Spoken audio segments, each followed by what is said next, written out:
Oke guys, selamat datang kembali di Sapa Nusantara. Jadi dalam kesempatan kali ini kita akan belajar bareng. Kita akan uh, bahas sesuatu yang menarik, sesuatu yang juga cukup penting bagi kita para penghobi kura-kura darat. Jadi hari ini kita akan belajar bareng karena saya juga baru dapat atau baru nemu linknya, yaitu tentang diet kura-kura darat atau makanan apa aja yang bagus atau yang baik atau yang boleh dikasihkan ke kura-kura darat piaraan kita. Sorry teman-teman ya, ini ada suara motor. Jadi saya baru dapat linknya, nanti linknya akan saya taruh di kolom deskripsi. Jadi kita akan belajar dari Turtle Table yang ada di link di bawah, nanti saya akan taruh di kolom deskripsi. Nah, jadi apa aja yang akan kita bahas nanti kita akan buka linknya bareng-bareng. Tapi terlebih dahulu saya ingatkan kembali ke teman-teman, jangan lupa untuk like, komen, dan juga subscribe. Oke, ini. Jadi di linknya itu ada di The Toys Table. Wah, motor ini lewat terus. Nah, ya. Jadi linknya itu ada di thetortoisetable.org.uk. Jadi di sini nanti ada dijelaskan macam-macam apa aja yang boleh dan tidak boleh dikasihkan ke tortoise kita atau kura-kura darat kita. Jadi di menunya ini ada home, basis data, diet, dan lain-lain. Nanti akan kalian bisa lihat ini ya.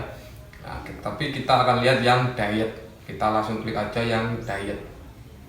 Ya, seperti ini. Diet. Nah, di sini ada dalam bahasa Inggris teman-teman, tapi kita akan bahasa Indonesia akan aja biar lebih mudah karena saya juga kurang pintar bahasa Inggris. Nah, ini. Jadi buat kalian yang kurang suka membaca, kalian bisa tonton video ini. Jadi makanan kura-kura, diet kura-kura. Untuk memberi kura-kura Anda diet yang benar, Anda harus pertama-tama mengetahui dahulu. Ya, ini dulu pernah saya bahas di video-video sebelumnya, spesies kura-kura apa yang Anda pelihara.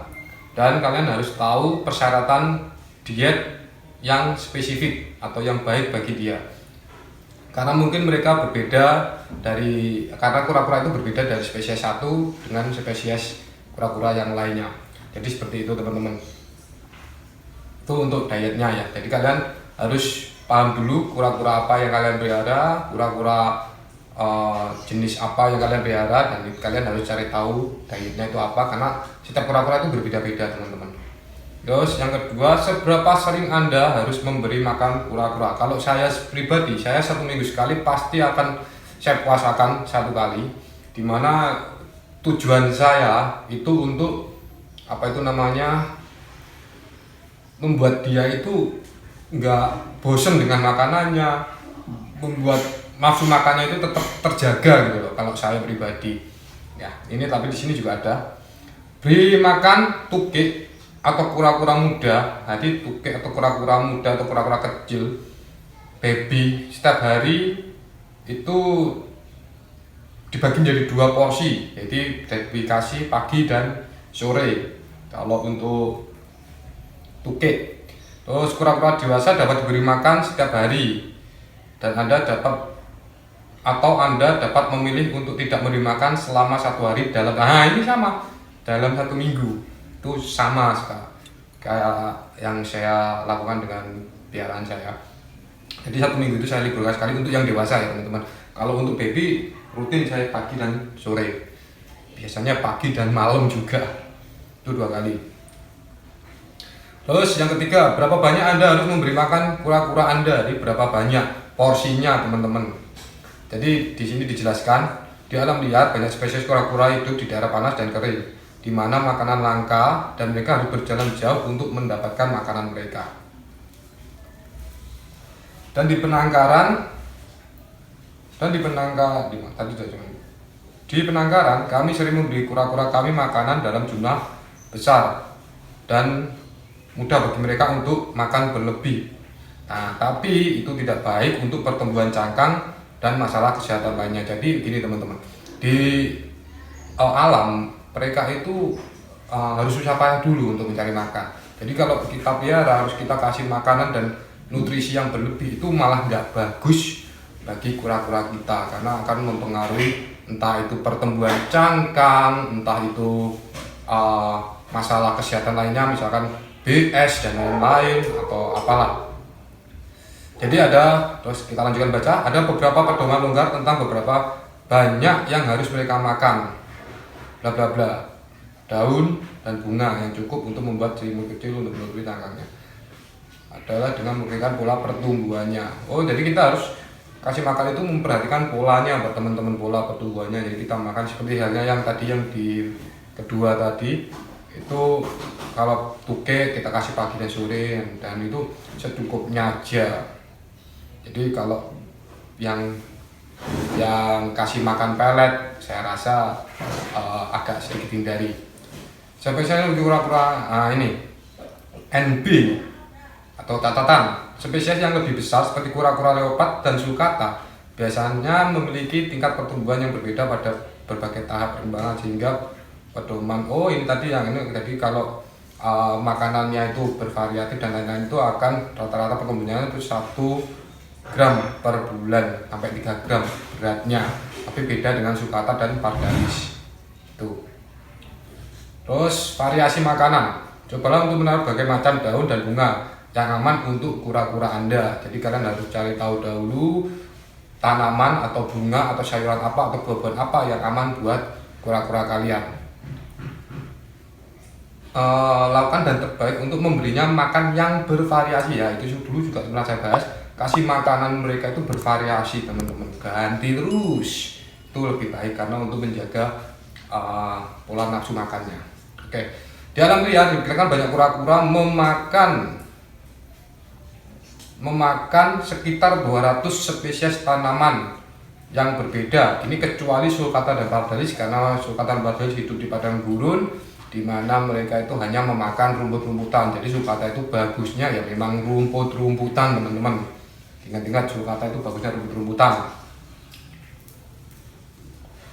Nah, tapi kalau di penangkaran kita sulit kan untuk mencari 200 spesies tanaman liar apa. Bentar saya ngopi dulu biar stabil teman-teman ngopi itu. Bentar, ini kalau kita baca sambil ngopi itu rasanya itu nikmat gitu loh, nyaman. Kopi dulu teman-teman. Nah, jadi di penangkaran itu sulit kalau kita kasih mereka atau kita cari 200 spesies tanaman liar. Jadi solusinya ya kita akan cari sayur-sayuran. Dan sekarang suatu yang diperhatikan dalam bahwa beberapa tanaman aman, bla. Oke. Nah, ini rumput alami dan sinar matahari. Jadi bila memungkinkan, jika cukup hangat, kura-kura Anda harus dibiarkan di luar untuk mendapatkan sinar matahari alami dan merumput. Harap pastikan bahwa tidak ada tanaman beracun dalam jangkauan kura-kura. Jadi kalau kalian melepasliarkan kura-kura kalian atau kalian outdoor, itu kalian harus memastikan tidak ada tanaman beracun di sekitar kalian ataupun bekas pestisida atau bla-bla yang lain. Itu kalian harus pastikan itu teman-teman. Jika kura Anda ditempatkan di dalam ruangan, maka harus diberi UVB atau sumber buatan ya, UVB, lampu UVB, UVA perlu untuk kalian yang menaruh kura-kura darat tidur, terutama yang baby ya teman-teman. Oke, terus di sini ada buah. Kura-kura menyukai manisnya buah-buahan, tetapi sistem pencernaan pada kura-kura tidak diarahkan untuk mencerna buah-buahan, dan pemberian buah-buahan harus dibatasi. Spesies seperti kura-kura kaki merah atau redfoot dan kaki kuning atau yellowfoot dapat mentolerir buah dan karena itu dapat menjadi bagian kecil dari makanan sehari-hari. Jadi buah-buahan itu juga bagian kecil makanannya. Kalau saya pribadi sih 2 minggu sekali saya kasih buah. Kalau untuk redfoot, yellowfoot 1 minggu sekali. Tapi kalau untuk sulcata dan lainnya buah cukup 2 minggu sekali. Terus item salad. Nah, item salad seperti selada memiliki sedikit nilai gizi, mengandung sedikit serat. Akibatnya mereka melewati pencernaan kura-kura dengan cepat, tapi masuk langsung keluar. Seringkali menimbulkan kotoran yang longgar atau longgar itu kayak jemek gitu loh, mencret. Jadi item salad tidak boleh ditawarkan secara teratur, tetapi dapat digunakan untuk melengkapi makanan lain. Jadi nggak boleh dikasihkan rutinitas. Aduh, saya pribadi juga selada itu rutinitas ya. Walaupun pagi sore selalu ganti sih, cuma selada pasti saya kasih gitu. Oke, sayuran. Sayuran seperti kacang polong dan buncis yang tinggi protein dan asam fiat harus dihindari karena jadi kacang polong dan buncis itu nggak boleh karena proteinnya tinggi, bisa menyebabkan PS kalau untuk sulcata, pardalis. Terus kalau untuk kura-kura lainnya itu juga boleh karena juga tinggi asam fitat. Nah, kalau untuk daun-daunnya boleh. Terus sayuran akar seperti wortel atau punch tip tinggi karbohidrat harus dibatasi. Jadi wortel, kentang dan lain-lain itu harus dibatasi karena karbohidratnya tinggi. Terus sayuran berdaun hijau seperti kubis, pakcoy, nah itu sering direkomendasikan untuk kura-kura. Kalau untuk bunga dan lain-lain, air minum segar harus selalu tersedia. Kebanyakan kura-kura adalah herbivora ketat, tapi beberapa spesies seperti kura-kura kaki merah dan kuning, kura-kura ketat, kura-kura air adalah omnivora karena mereka menyukai cacing dan lain-lain. Dan info terbaru sih Aldabra kemarin di video ada yang berburu burung teman-teman. Oke, jadi ini sekilas tentang forum atau link yang ada di The Tortoise Table org UK. Lalu kita akan masuk ke apa itu jenis buah-buahnya ya teman-teman. Kalau kalian ingin nah ini kita bukanya di sini. Jadi tanaman berdasarkan ini aja ya. Nanti kalian bisa buka-buka sendiri.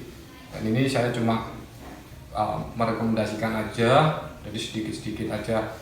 Nah, ini ada di sini nih ada bunga liar. Tadi di sini ada bunga liar apa aja sih yang boleh atau yang bisa kalian berikan ke kura-kura darat kalian. Terus tanaman-tanaman rumah. Tanaman-tanaman rumah itu ya kayak bunga-bunga hias, bla-bla-bla yang bisa kalian berikan apa aja. Terus pohon scrub atau climbers itu saya kurang tahu juga ini pohon apa karena mungkin di Indonesia juga ada. Lalu kaktik dan lain-lain, kaktik itu atau kaktus itu ya. Terus rumput dan pakis, buah dan sayuran, bla bla bla, ini banyak sekali pilihan rasa. Nah, kita akan buka yang ini aja ya, rumput dan pakis sama buah sayuran. Oke, rumput pakis. Di dalam link ini ada safe, moderate dan lain-lain. Kita bahasa Indonesia kan aja, aman, moderasi, hemat dan jangan dikasih. Ini ada centang-centangnya. Rumput ini moderasi, ini apa ini? Bukan rumput ini. Yang pertama ini Forgenesi SP, oh bambu bro, ini bambu bro. Ini ada tulisannya bambu. Jadi daun-daun bambu itu boleh tapi nggak boleh sering-sering. Lalu ini rumput barley. Nah ini rumput apa lagi nih barley ini? Ini aman untuk diberikan, dikasihkan. Nah ini pakis paku pedang, bisa buat tanaman-tanaman itu yang ada di teras-teras rumah biasanya itu aman, boleh. Lalu apa itu? Bracken, apalagi nih? Oh ini yang tanaman di kebun-kebun itu teman-teman. Ini jangan diberikan. Lalu carik kalau di sini carik itu temannya kepala desa guys, carik gitu kan, tapi ini sejenis rumput teman-teman, ini boleh diberikan. Lalu rumput kucing itu yang sering ditanam di dalam rumah, itu rumput kucing yang biasanya ada sih dijual itu ada rumput kucing. Nah itu tapi enggak, ini boleh diberikan. Terus bloodgrass itu yang rumput yang apa itu yang ada bulu-bulunya itu teman-teman, atau alang-alang biasanya di pinggir sawah itu boleh diberikan tapi nggak boleh terlalu sering. Terus coach grass atau rumput cepat itu biasanya di depan rumah, biasanya ada di apa itu namanya, lapangan-lapangan atau di dekat-dekat itu apa itu namanya, pohon-pohon itu boleh diberikan, ini bagus. Atau rumput anjing namanya. Dan sini ada pakis yang seperti ini tidak boleh teman-teman. Terus ini, nah ini banyak sekali teman-teman. Kalau untuk rumput-rumput kalian bisa baca sendiri, kita back aja dulu. Back. Kita lihat yang buah dan sayuran teman-teman. Oke, kita lihat buah dan sayuran. Isinya tetap sama, ada safe, friendly, moderation, do not feed, itu sama. Tapi kita bahasa Indonesia kan lagi. Nah, di sini ada broad bean. Broad bean itu apa saya juga tidak tahu. Coba kalian bisa baca-baca nanti. Di sini apel. Oh, apel ternyata teman-teman. Boleh tapi nggak boleh sering-sering. Padahal saya kalau dia lagi pupnya terlalu panjang, biasanya saya kasih apel. Memang nggak sering sih. Ternyata nggak terlalu boleh bagus, nggak terlalu bagus. Apricot fruit ini nggak ada di sini. Asparagus, nah ini bukan asparagus, ini juga nggak boleh teman-teman. Jadi buat kalian asparagus ini nggak boleh. Terus terong juga tidak boleh. Terus alpukat ini ada pernah saya dikasih tahu sama orang, kasih buah alpukat bla bla bla, padahal alpukat itu gak bagus bagi hewan teman-teman, apalagi kucing dan anjing itu nggak bagus sekali, bisa keracunan dia kalau makan alpukat. Pisang itu boleh dikasihkan tapi nggak boleh terlalu sering ternyata di sini. Terus ini kacang-kacangan, kacang yang di sini yang dimaksudkan ini cuma daunnya guys. Jadi kalau untuk kacangnya itu tidak boleh, tapi kalau daun-daunnya boleh. Capar jangan, cambah itu jangan dikasihkan, nggak boleh. Terus ini apa ini, bit merah, bit ini apa, kurang tahu saya. Terus ini bilberry, ini yang buahnya jangan, kalau daunnya sih boleh. Kismis hitam saya juga kurang paham ini apa, cuma ini nggak boleh. Oh, blackcurrant, waduh nggak boleh ternyata guys, blackcurrant guys. Blackberry itu murbei, kalau di sini murbei ini boleh diberikan tapi nggak boleh sering-sering, tapi kalau daunnya boleh. Bla bla, blackberry dan lain-lain. Di sini ada brokoli juga nggak boleh teman-teman, dan masih banyak lagi. Kubis yang seperti ini yang nggak boleh. Wortel yang tadi sudah dijelaskan di awal, wortel itu boleh diberikan asalkan jangan terlalu sering atau untuk variasi aja. Lalu kembang kol itu juga nggak boleh. Seledri, waduh seledri ternyata nggak boleh. Seledri itu untuk tahu bumbu guys, nah, nggak boleh. Dan masih banyak lagi, kalian bisa baca-baca di sini. Nah ini yang bagus, ini kubis Cina, ini bagus, boleh dikasihkan untuk sebagai variasi aja. Pakcoy, pokcoy, apa kubis, nah ini boleh diberikan.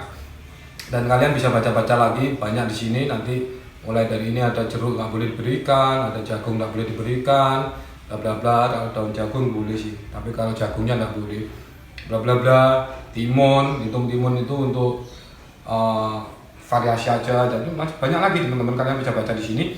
Jadi seperti itu teman-teman. Isi dari turtletable.org.uk ini kalian bisa belajar di sini, karena apa, banyak referensi, banyak pengetahuan itu lebih baik.